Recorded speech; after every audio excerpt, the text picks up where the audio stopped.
Okay guys, here's part 2 for the 8.2 inch 10 bolt BOP Buick Pontiac rebuild. And part 1, we got the axles out and stripped everything out of there.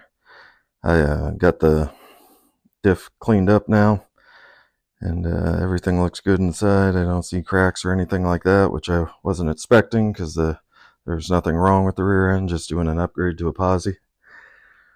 So I guess the next step here will be to drive in the new race seats for the pinion gear. For the stuff I got, I went to a company called Quick Performance. It seems to be a good company.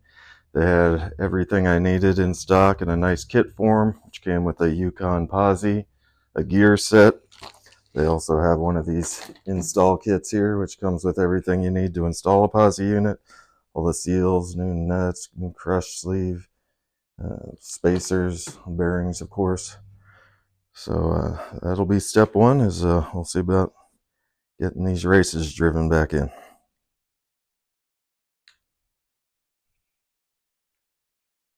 Okay guys, had a little technical difficulty here. Thought I was recording when I was driving in the larger size race from the other side, and the phone decided to say otherwise. So none of that was recorded, but that's okay, because we still got to do this side, and it's going to be the exact same technique. I'll just go over the issues I had last time. I bought a seal driver kit, or I should say race driver kit, off of Amazon, because I thought I didn't have one for this type of work. So I thought, oh, I'll buy the correct thing to drive these things in. And you can see they're nice, tapered. They should fit right inside the cup. So it centers them nice and drives them in square. That's the key, to drive them in square. As you can see though, this one's too small, just a little bit. Rides inside. That means this surface here is probably going to be hitting the inside of the bearing run race here, which you don't want. So I just went up to the next size, and too big. That one doesn't even seat all the way in there. So it was just like that on the other race I drove in. So what I think I'm just going to do is take a larger size that still will slip inside the end of it, and just hold it on the outside and drive it in from there. You don't want to ding up this where the bearing rides at all. So we'll ride it from the outside. I hope this one will be a little bit easier. The other one wasn't bad, so this one should be easier, and I can see it easier. We can tell if it's driving in square and all that much better than the last one. So let me set this up, and we will do the same thing and try to drive it in.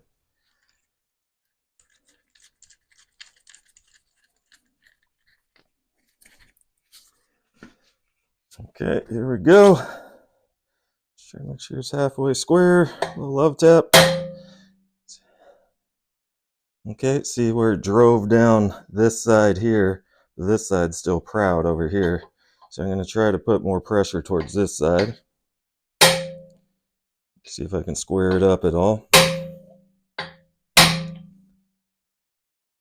Not so far. This is where it'd be better if we could get it to fit the right way, because you'd be able to drive harder on one edge.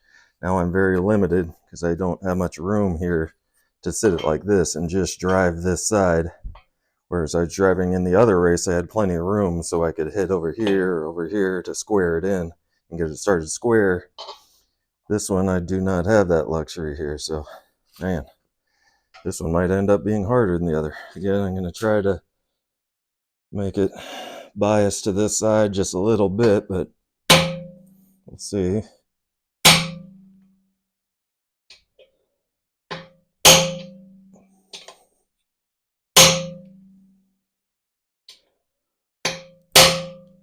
There we go. Okay, now it looks a little more square. Maybe an extra love tap over here. Now I'll try to drive it straight. And I'm listening for a sound change also. As you guys know, as you're tapping these in, it has that specific kind of sound. And I'm listening for a change in sound. Usually the pitch will go up, and that'll tell you that you've hit the bottom and it's seated all the way. So I'm listening for a little different sound and a little different feel.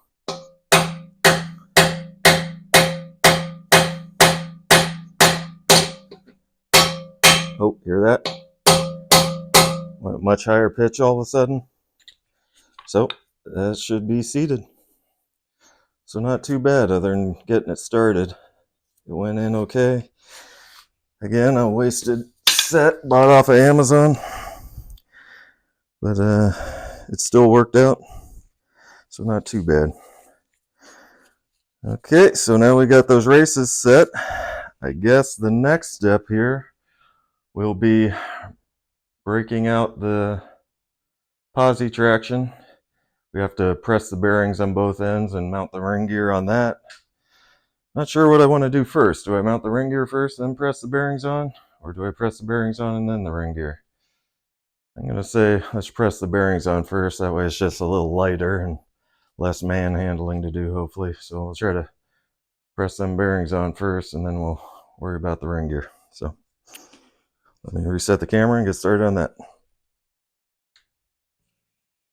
Okay, here we are at the press. That kit we got from Performance Shop, Quick Performance. Got a new set of bearings here for the carrier, Posi traction. If you recall, when we pulled it out, these outer races were wanting to fall off, and they're falling off to the outside, of course. So we want to make sure we put it on the right way. Let's not put it on that way. And that'll be stuck to the bottom, so that goes on this way. And it's fairly clear. It has quite a chamfer on this edge here, smooth chamfer, so that's the way it goes on here. Looks like it's a fairly snug fit. So we will add a little bit of oil again to it, just a little bit of the bearing oil.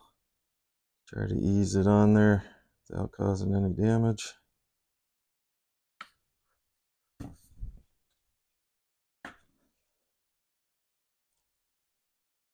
There we go. Double check that's the right direction so we don't screw that up. All right. And we'll use this plate on top. Looking at it, it is very close. It almost looks like the outside edge is proud of the inner race, and we don't want to push on the outside edge. I kind of looked around to see if I had some piece of pipe or something that fit perfectly over it. I don't. I'd have to grind it, but I think it's right on the money. It might be half a thou proud or something like that, so I think it'll be okay. There's probably enough give in it. We do not want to push only on the outside edge and damage the actual bearing pack. We want to press just on the inner race. So put this piece on here. And if it starts getting too hard feeling, maybe we'll stop and rethink this, but it feels like it should be okay. Try and make sure this is centered up so we get a nice straight press downwards.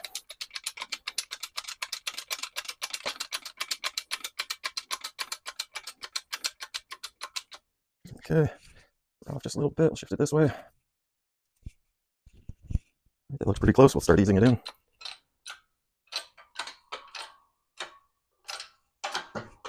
There it goes. Seems to be going on fairly easy. Again, just the weight of the arm seems to be enough to pull the handle. Getting a little bit harder.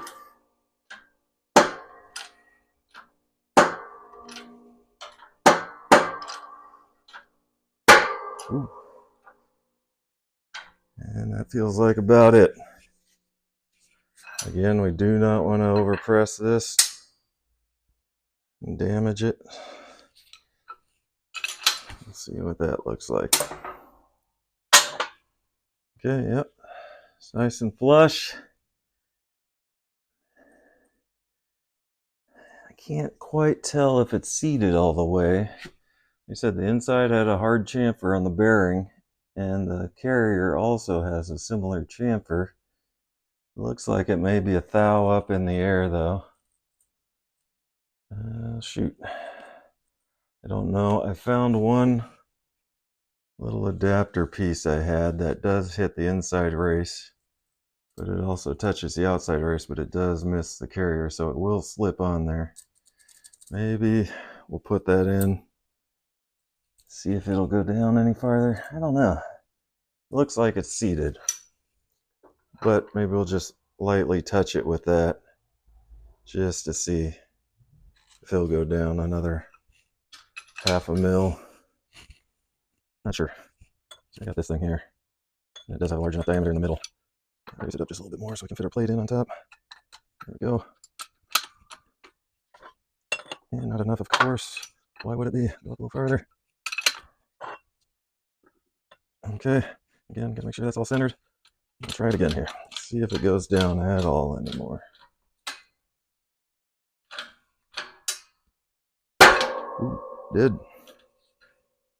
Okay, because that's how the stock carrier was. The bearing was just below the hub of the carrier, so I think that's gonna get it. Let's take a look here. Yep, carrier's high. Bearing seems to be fine. And the inner hub here is just proud by half a mil, thou or two. Doesn't seem to be hitting the inside, so I guess we'll call that good. We'll flip this over and do the same thing on this other side here.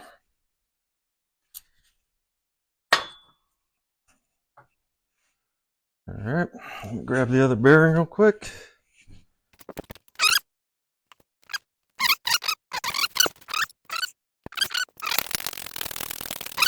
No mention of shims or anything in the manual from Yukon, so I assume it don't need it.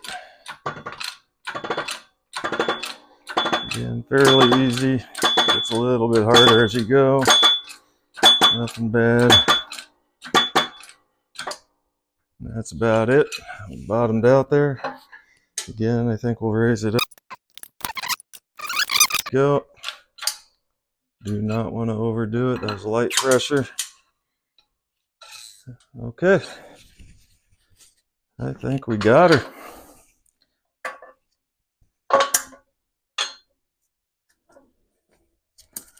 There we go. Everything feels good on them. Should be easy as that.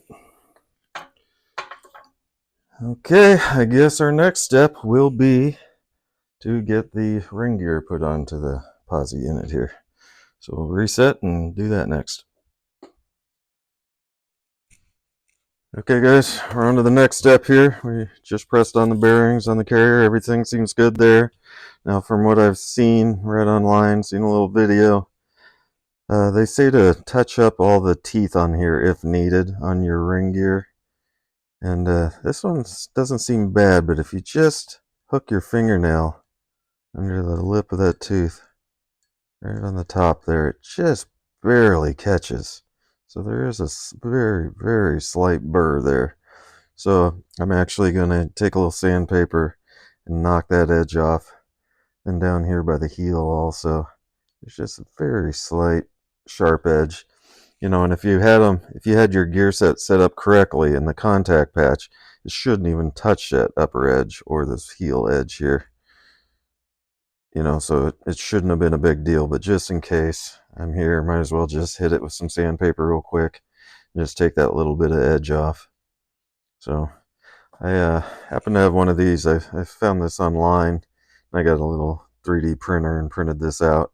It's kind of a handy little thing, just this little sanding block. It's got a nice sharp angle. You can print it out as wide as you want it or as narrow as you want it.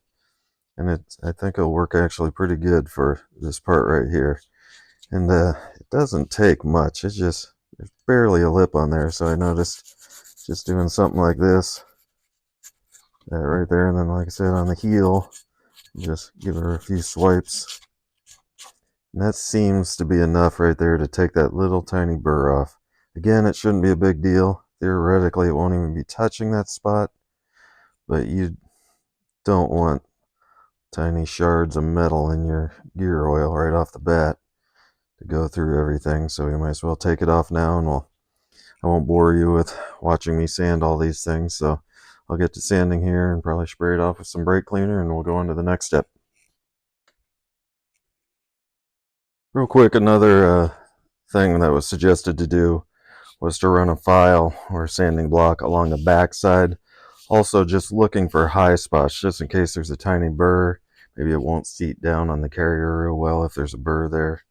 So they said to run a file over it, but I had this sitting out here, so I just ran this across a few times here like this, and this one seems pretty good. I didn't feel anything real sharp. You can see it shined up just around each bolt hole, just barely, but it feels pretty smooth. And then you see it shiny there, but I specifically ran the edge just because to take any kind of burr off or sharp edge, which I didn't really feel any, so I just ran over it anyways with that. So yeah, backside feels nice and smooth. I already went through, hit all the teeth with some sandpaper, so now all them tiny burrs are off. I don't even know if they're metal burrs for sure, or if they coated this maybe in something so it wouldn't rust. Maybe it's just the coating that had a slight lip to it. I don't know, but it didn't take much, like I said, to get that off. Just a quick little wipe like this around all the sharp edges, and it seems to be enough to take that little burr off. So we'll clean this thing up and get on to trying to mount it onto the carrier here. Alright, got the ring gear all cleaned up, sprayed off the brake cleaner, wiped down. So we're ready to try to mount this on the axle, and we're up to our next little problem, and I knew this one was coming. This ring gear is a very, very tight fit. You can see that gap there. That's as far as they'll see. Even if you push on it really hard and try to rock it on a little bit, don't even begin to start itself on there. So I was thinking, well, I could probably get maybe 3 evenly spaced bolts started and just slowly tighten them all around, and it'd probably suck that ring gear down on there. But I'm not sure. It's pretty damn tight, so I think we'll have to bite the bullet here and heat this thing up in the oven. We'll heat the ring gear up in the oven to expand it. You could probably throw this in the freezer to contract it. I don't know if I want to go through all that. I think I'll just try the ring gear. I don't even know how hot to get it. Again, I hate heating stuff. I don't want to lose temper in something, and I imagine these are precisely tempered because it's a hard running surface. So I imagine you'd have to get it very damn hot before it'd start screwing with the temper. I just hate messing with it. So I don't know. What do you guys think? Maybe 250 degrees in the oven? Something like that might be enough to help it slip on there. You can tap it down. I don't know. We'll see. I guess we'll start with that. I'll get this baby up to 250 and see if that'll help it slip over. If not, we might have to throw this thing in the freezer for a few hours and get it to shrink up a half a thou or something, just enough to get this to slip on. So I think that's what we'll do. So it'll take me a little bit to get all that set up. Well, I got you guys here though. Maybe you guys are in the know. This is for the 8.2, so I don't have C-clips in this axle, so you never have to pull out this through pin here to get the axles out. But you can see they put a marker on it, so they must have, that's some sort of check for them. But I wonder if that means that this bolt is Loctited. I was thinking of pulling it out and just re-Loctiting it, but maybe one of you guys know if that's already Loctited from the factory, and that's kind of their check mark that they throw on there that it's been locked in there properly. So I'd hate to break it loose for no reason, just put more Loctite on it to put it back in. So maybe one of you guys know.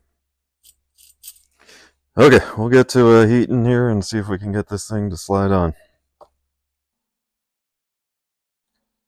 Okay, we got the ring gear in the toaster oven.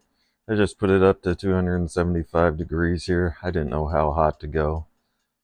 Again, I don't want to overheat it, so I imagine 275 is fine. I did not put this in the freezer. I debated on doing that. I thought if I put it in the freezer, get this to shrink, that to expand, should slip on pretty easy. But I didn't want to put it in the freezer. So we're just going to try it with the heat. And if the heat's not enough, then we'll have to retry it and put this in the freezer and reheat that and see if that'll get it to go on. But I imagine just heating this ring gear will probably be enough. We'll see how tight this fit is. And one thing I was thinking about is this is going to be a pain because the ring gear, you're going to want to sit it down this way with gravity, of course, so it seats down. You can force it down. But then you can't see the hole anymore, and you can't see the hole in the bottom of the ring gear because it's a blind hole in the bottom, of course. So I just took a little Sharpie mark and put it right on this hole here so I could see where that hole's lined up. And then on this ring gear, there's some numbers that have been etched into it.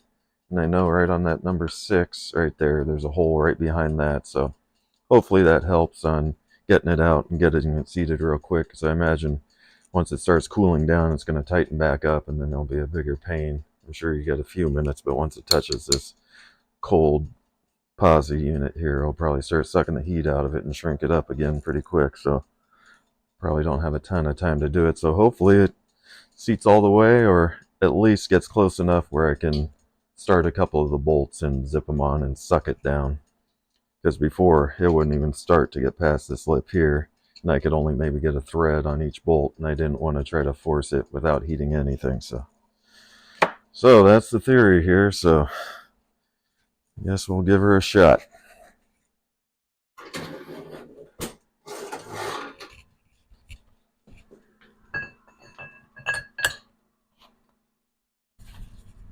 Ah, boy. All right, he's wedged. Right there. It slipped on a little bit. Still got a bit of a gap. That side's down farther. Man, let's see if I can get a bolt started. Let's see if we can walk it on there. Ah, yeah, see, still just barely. Damn it. I think I'm fucked. Hopefully I can get this pop back off.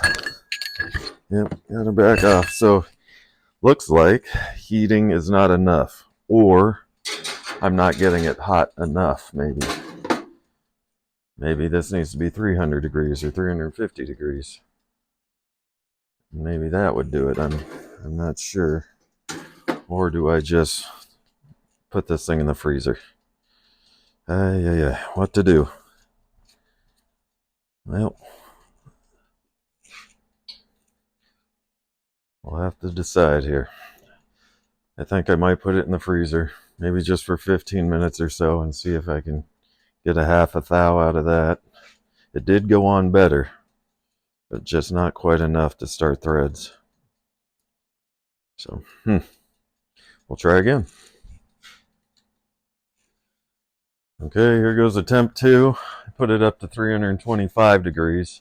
I did not freeze this. I don't know why I have an aversion of putting this into the freezer. But we just turn it up 325, let that heat for 10 minutes. Hopefully that'll bring the temperature of the ring gear up to that temperature, and we'll try it again. If this don't work, I guess I'll have to break down and just throw it in the damn freezer. Or heat this hotter, which I really don't want to do either. So we'll try this first, see what happens.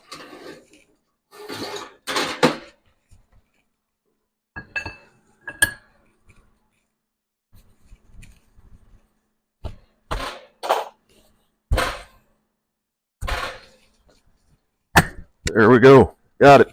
Woo! All right, now let's see if we can get a bolt started. Probably not with these thick-ass gloves on here. Yeah, got one started there. I'll spin around, get one on the other side somewhere here.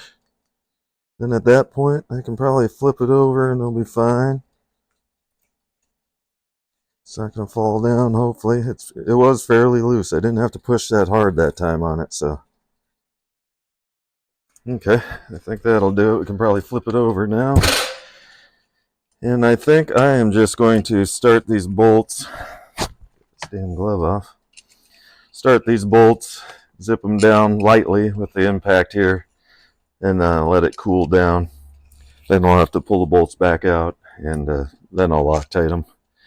Loctite don't like heat, so I'll let her cool down a little bit here, hopefully.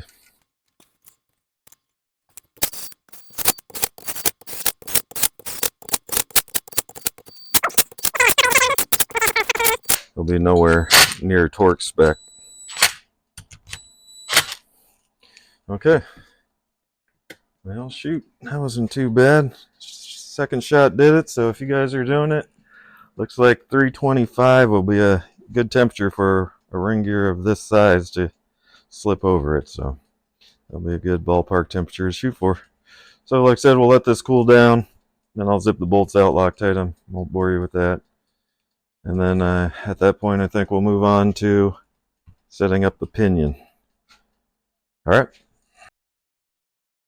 All right, we got this thing cooled down. It's almost to room temperature, just barely warmer. So I think we're okay to get going now for the Loctiting. I already took the bolts out. The kit that came with all the shims and everything else also came with its own Loctite. So we'll go ahead and use this stuff. And just put a little bit on there.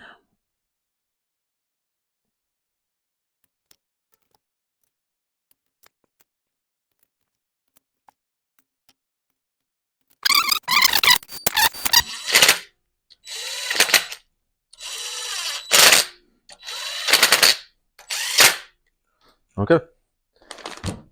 There's that. Now, according to the manual, it says to do it to 55 foot-pounds for these ring gear bolts. And as with most bolts that you torque, you should work your way up to it. So I think I'll just start at 30 foot-pounds first here, and work our way up to 55.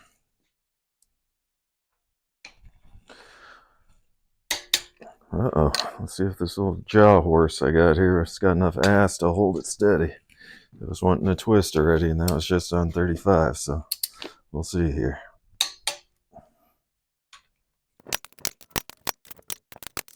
Oh, got this one. Yeah. There we go. That was 30 foot-pounds. Again, now we'll go to its final 55. And this will be much harder. It was wanting to walk and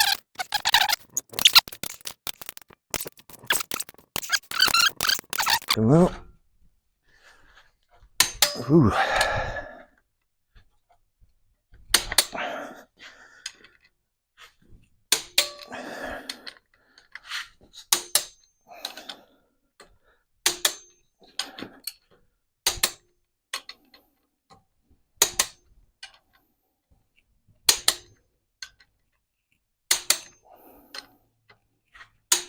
All right, there we go. That should be all of them. 55 pounds. All right, done with that. We will move on to the next step here. I think setting up the pinion gear will be next, so we'll move on to that. Okay, guys, we're getting ready to do the pinion now and set the bearings on here. And we're ready on to our next dilemma. The dilemma is, from everything I read, most people say take the shims out of the original one and use those on the new one. The problem is I do not have a bearing puller to get this off. I could cut it off and mangle it and do all that stuff, but I was kind of hoping to keep this in one piece just in case I wanted to put the stock parts back in. Well, it'd be ready to go. You could throw it right back in and know it's still set up just fine. So I hate to cut it off. Like I said, I don't have that type of bearing separator, bearing puller to pull it off nicely. So I'm in a little bit of a dilemma on what to do. According to the manual, it says for this diff, it should be 30 thousandths is the starting point, I guess, or where it should be ideally. It's 30 thousandths. And with the kit they sent me, they give me a variety of shims here. I already used the calipers on them here and measured them out. We got an 18, 17, 14, 12, 11, and 3/10s. So 30 thousandths you can get just using the 18 and 12. That'll add up to 30. And just by eyeballing, which isn't a very precise method, but just by looking at them though, it just seems thin compared to what's in there. It just seems a little bit thinner, but that's just by eyeballing. It's shadowed, it's hard to see. So is it really?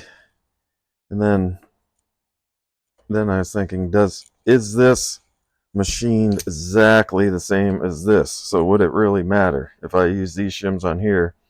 Would it be right, or would it still be off? Because This was made in 1970. It's a different manufacturer, all that stuff. Now we got this new one. Are these identical dimensions from the face to the shoulder right here where these will ride on? Is that identical between the two?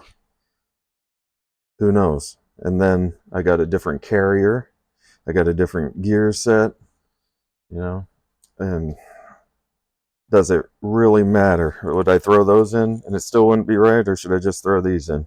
So I really don't want to tear this apart, and I hate to wait to order or go buy a bearing separator and waste another, whatever they are, 30, 40, 50 bucks, whatever they cost. I'm sure it's something like that for cheapo.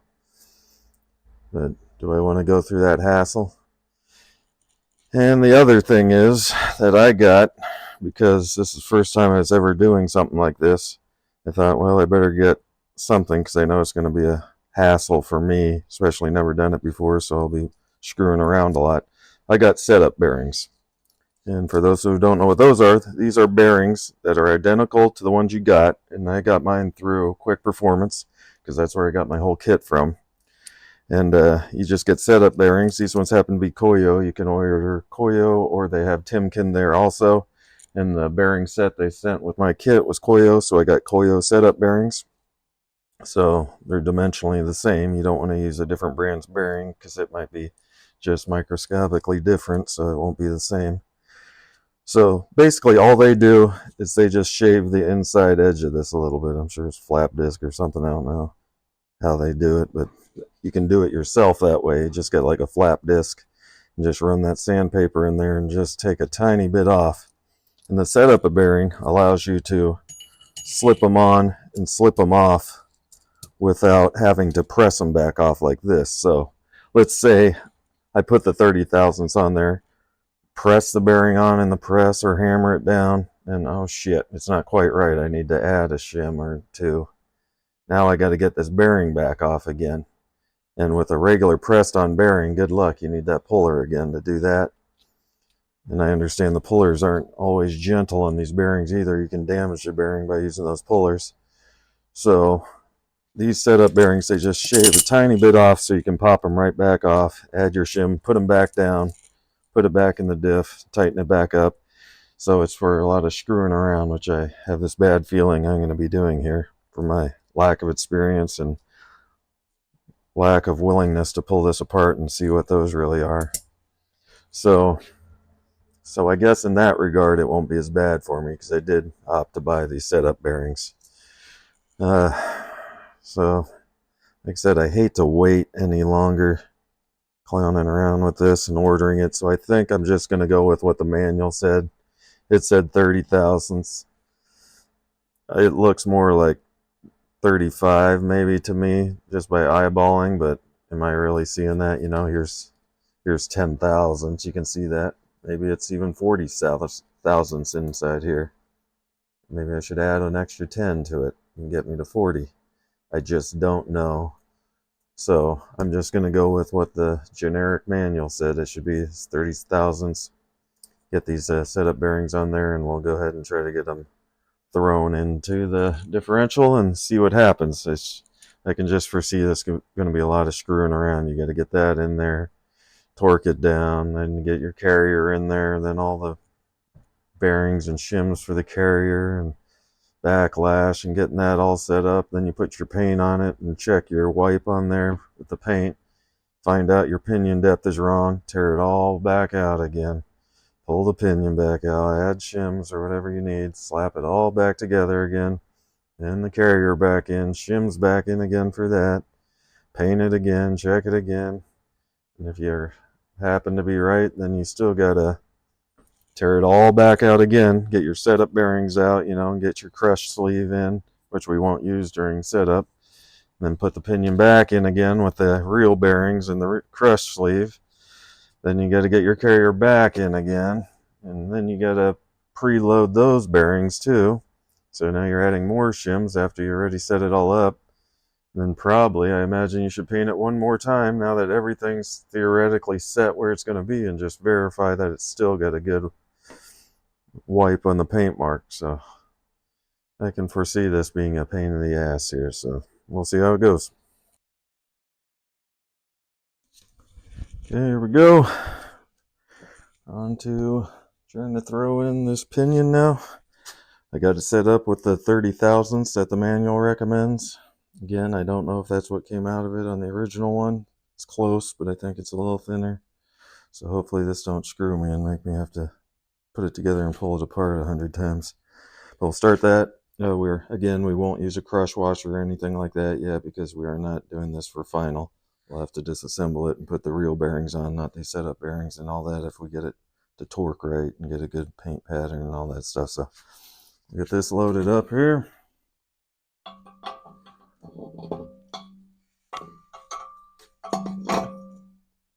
Okay, we'll put the back bearing on. Put the yoke on.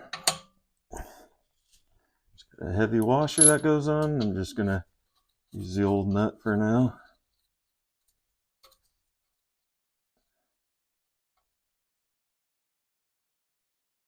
Yeah, that old nut feels like the tapered end that should be like a lock nut.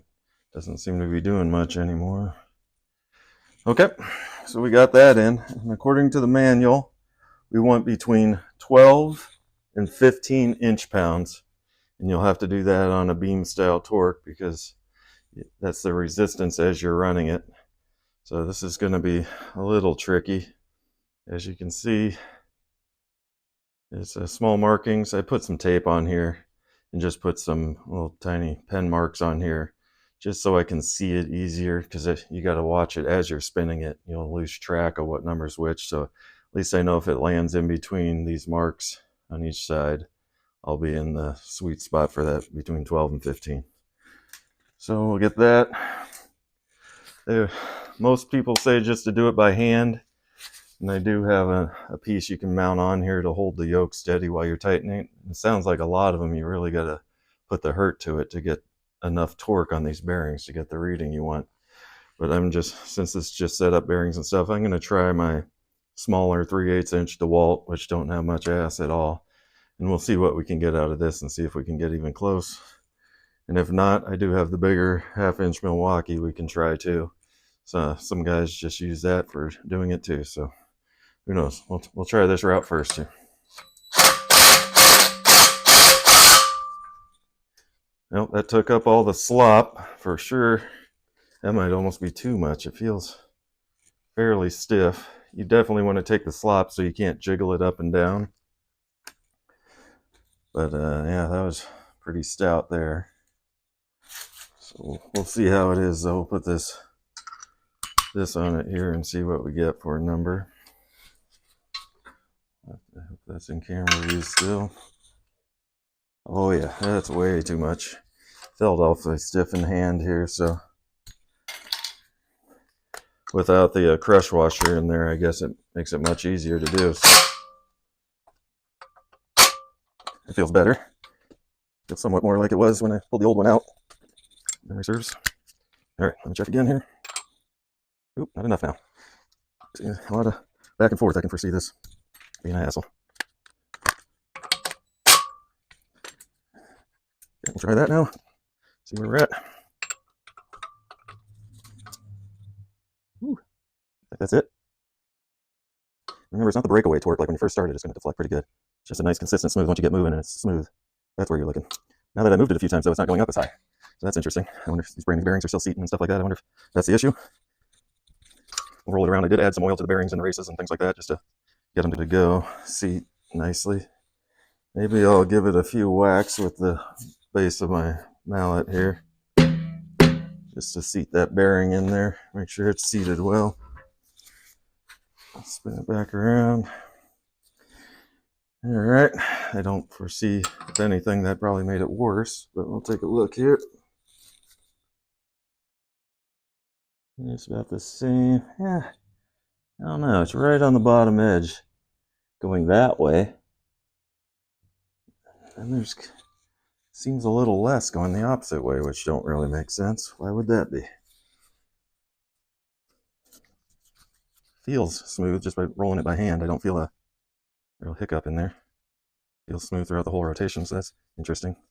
It does lurch a little when you switch directions. It seems to like hang for just a tiny bit and then get looser. Interesting. Spin it around a bunch of times here. Check it again.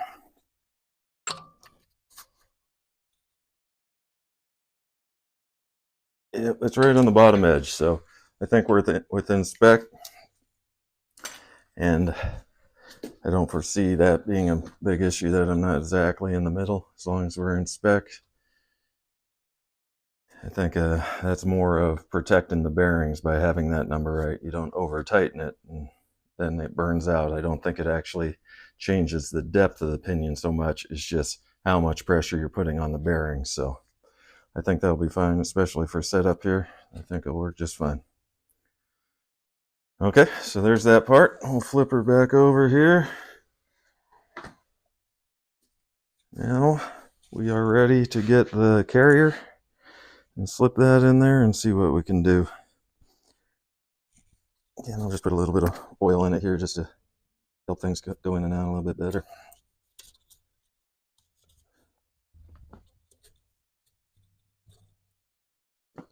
All right.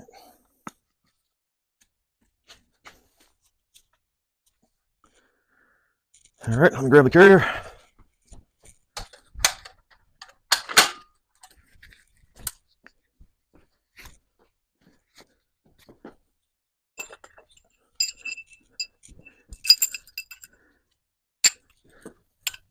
Okay, get the carrier. It's going to be a lot of juggling around here a little bit as we try to keep these races on. I'm going to put a little bit of oil in here too right now real quick, just so everything's good to go.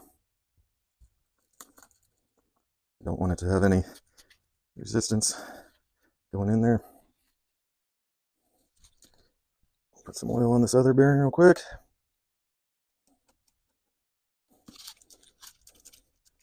All right, here we go. We'll have a little bit of oil on these races. All right. All right, we'll get this thing in. Hopefully we won't chop my finger off. And I don't like it's seating all the way there. What's going on here? There we go.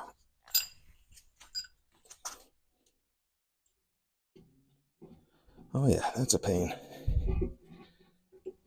Lots of sharp edges. There we go. Carrier's in. Okay. So as you can see, I got nothing in there though. These races have fallen back because we don't have any of the spacers in there. So everything I heard is they say fill up what we'll call the ring gear side first, because the ring gear is closer to this side and the pinion's closer to this side. So I'll call this the ring gear side. So I heard the best way to do this is to fill up the ring gear side first, so we have zero backlash. Like right now we got a lot of backlash, right?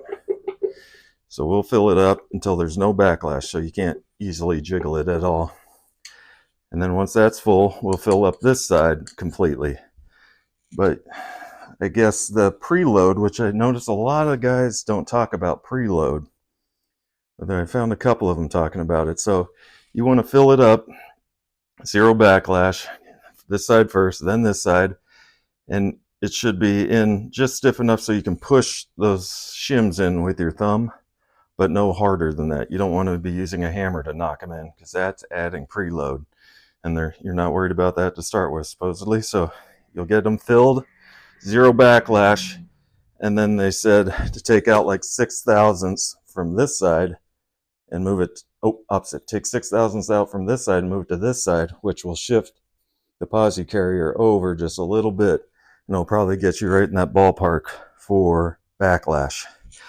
So then you'll check it with a dial indicator that you got a good backlash, and then at that point you can get your caps on, lightly nut the caps down, and you could probably paint those teeth and see how you're doing. And then let's say by some miracle we get a good paint mark on there, then After that, we need to add another 4 thousandths shim on both sides, and that will give us our bearing preload for these two carriers here. So yeah, there'll be a lot of screwing around. But even if, like I said, even if the paint happens to be good this time, which I'm not holding my breath, we'll still have to pull everything back out and pull the pinion out, get the setup bearings out, put the crush washer, all that stuff. So we'll basically have to redo everything again, even if it just so happens I got the right shims in the pinion the first time, which I doubt. But so yeah, it'll be a lot of screwing around here. So let me get the shims together here, and I want to pre-measure all the shims so I know what I'm working with. So it'll be easier to see which one I need when I decide how much I want to shift from one side to the other. And it's not the biggest pack of shims either, so it might be a lot of screwing around to get the right size. It's, you go to these shops that do rear ends, they just got a rack of different diameter shims, so they just pick the diameter they want, just boom, boom, boom, the width they want.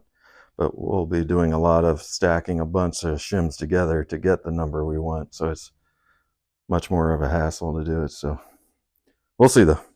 So here we go. Let me get set up for getting all my shims ready. Well, guys, unfortunately, for some reason, my audio decided to quit working, so I got many minutes of video but no audio on it, so it's almost worthless. But as you can see here, I got through setting up everything. Finally got my shims figured out. I had the caps on it at the time, painted it, hoping we'd have good swipe on here, and you can see it's fucking horrible. It's barely touching the edge of each tooth. I've heard it called like a top half of a hamburger bun upside down, right? Where it's all the way to the edge and just kind of cups down a little bit on each tooth. So it's my understanding that the pinion has to come in, which means it needs more shims, which is exactly what I was afraid of when I was looking at the manual. It said to put 300 thousandths in it. And I was just eyeballing my old one I pulled out because I didn't have a bearing puller to pull the bearing off to get to those shims to measure them. And it didn't look like enough, but I decided to go with what the manual said, and it looks like that fucked me. So here we are. Got to pull it all back out again, and I had to break down and buy a bearing puller. Like I said, I could probably hammer the other one off and throttle it. I was hoping to save the bearing though, just for the stock setup. But yeah, I just went on Amazon, bought a cheap ass bearing separator set, and that'll be the next step to see how it goes. Okay, here's that cheap set I got from Amazon. It comes with all sorts of parts and pieces. Absolutely no instructions, not surprising. I was hoping to be able to use these things because these can actually slip under the bearing better. You're still not going to reach the inner race because the shims are right underneath it. So even with this, I think I'm probably going to end up damaging the bearing, which I was hoping not to do. So if I wanted to put it back in for whatever reason to stock, I could just slip it back in. But it looks like this will probably end up damaging the bearing also because it's only pulling out on the outer shell, not the inner race. So most likely it'll damage it. I was hoping to use this one because it slipped under a little better. It has two of them that you could get in there and slip underneath a little bit farther. But none of the pieces would work out to screw on there right to get it to this level where you can get that piece on. It's just needed a female one, it was a male, or vice versa. Like I said, it comes with a few parts, but I couldn't get any pieces to work to allow me to get to that. So unfortunately that don't work for me, so I'm gonna have to do it this way. I snug these in, that just kind of pushes it under. And as you can see, the inner race here is tapered, so it does kind of pull it up as you tighten it. I did not notice any movement. I just snugged it up with the wrench a little bit here. And yeah, I don't know. I don't see it moving. It might be moving microscopically, but I'm definitely under the outside flange of it here. It might be buttoned up against the something underneath. Can't quite tell. Hopefully I'm not on one of the shims or anything like that, so I think we'll leave it there and we'll just tighten this up here and see if we can get this damn race to pull up at all. not holding my breath with this setup. I might have to put it in the press. It'd probably be easier to put it in the press than screw around with all this contraption here. So we'll take a look see here though.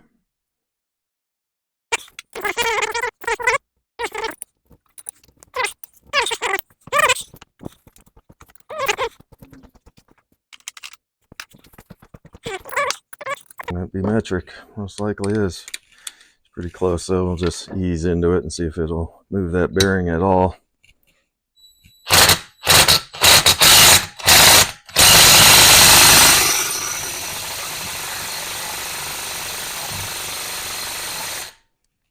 Yeah, not good. Granted, it's just a little DeWalt 3/8 inch, but don't have a ton of ass, but God, I would have thought that would have did it. Huh. I don't trust this cheap ass metal enough to put my 1/2 inch impact on that thing either. God, it looks like it's bowing the bottom piece too. That's not good. Well, shit. I think we'll regroup here and try to put it on the press. Well, who would have thought this would be such a pain in the ass? Look at this ridiculous contraption I got going on here. So, the pinion gear is so wide, it won't fit in between the shelves of these. So I had to build up some stuff here just to get under the outside lip of both sides of these. Holy smokes, this isn't good. I was thinking of doing it 90 degrees, but it wouldn't even catch these shoulders here. I figured that would be a little stronger doing it that way, because now I'm putting a lot of pressure just on these Chinese bolts here. Oh my God, you can see the washers aren't even flat. 3 washers on this side, different ones on that side, and you got to leave enough room for the pinion to drop down out of the race, which I only got maybe a 1/2 inch, but I'm hoping that'll get it started and it'll start getting easier. Then I can brace it up with other stuff. But oh my God, this is horrific. So yeah, we'll give it a go though. What the hell? What could possibly go wrong? It's ridiculous. I have zero faith in this, but we'll see. All right, got some pressure.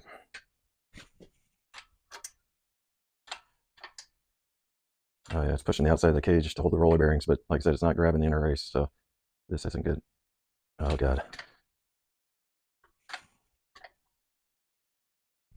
Oh God. Woo! Did that break free or did it break? What was that? I think it broke free. I can't quite tell. Oh shit, I'm grabbing the shims on it though. Ah, fuck, I better reset it. I think one side of this grabbed just the race, and the other side got underneath one of the shims. So let me pull to the side real quick here and reset it so they're both on the same side of the shim. And got it a little tighter now that the thing has popped up a little bit. So that's good, I guess.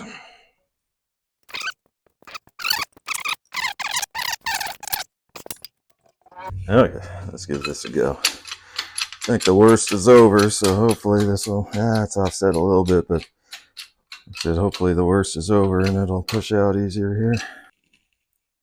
All right, this is terrible. So I can't tighten it anymore, these two together, even though there's more room to fit it under tighter now. But now if I do, these edge pieces that I'm trying to grab on with these washers, of course it gets too far in. It's hard to see from your angle, but this damn gear, this 280 gear pinion is like this wide. So it's almost as wide as this is. So I can't get it under there. I could maybe go diagonal and grab one corner here and one corner there. But with this cheesy ass shit, I'm sure it'll fucking break that. So I barely have a grab on this race now, because I got to have room for this pinion to push down and not hit this, not hit this, not hit this, not hit this, not hit that. And it's all like I got it a millimeter away from all those things, and it's barely grabbing on. So let's see what happens. Jesus, what a fucking fiasco for this Goddamn ridiculous thing. You can see it bowing because it's barely got a hold of the outside cage there.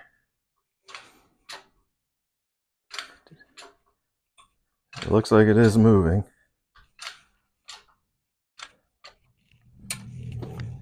Double check I'm not hitting nothing here. Doesn't seem to be. I might be on this back corner here, so fuck me. This is getting ridiculous. Better loosen up.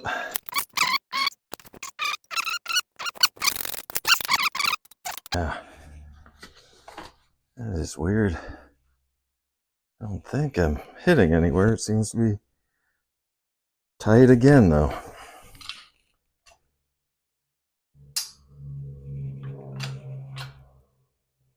God, that's tight. Can't possibly be that tight. That's 12 tons of pressure almost. I'm not putting the hurt to it, but put a good amount of pressure on it. It shouldn't be this hard now. Let me fuck with it again here. Here we go again.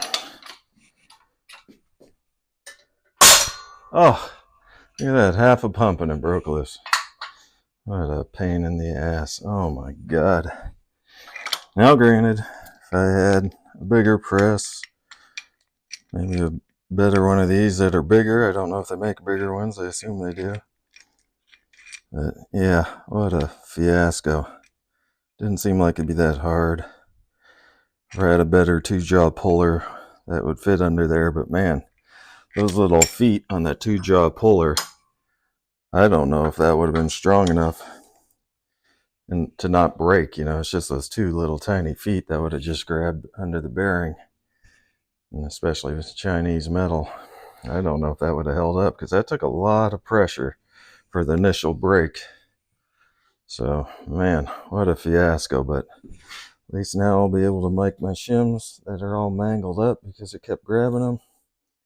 But hopefully I can flatten them out and get a good mic on them to see what the stock ones are.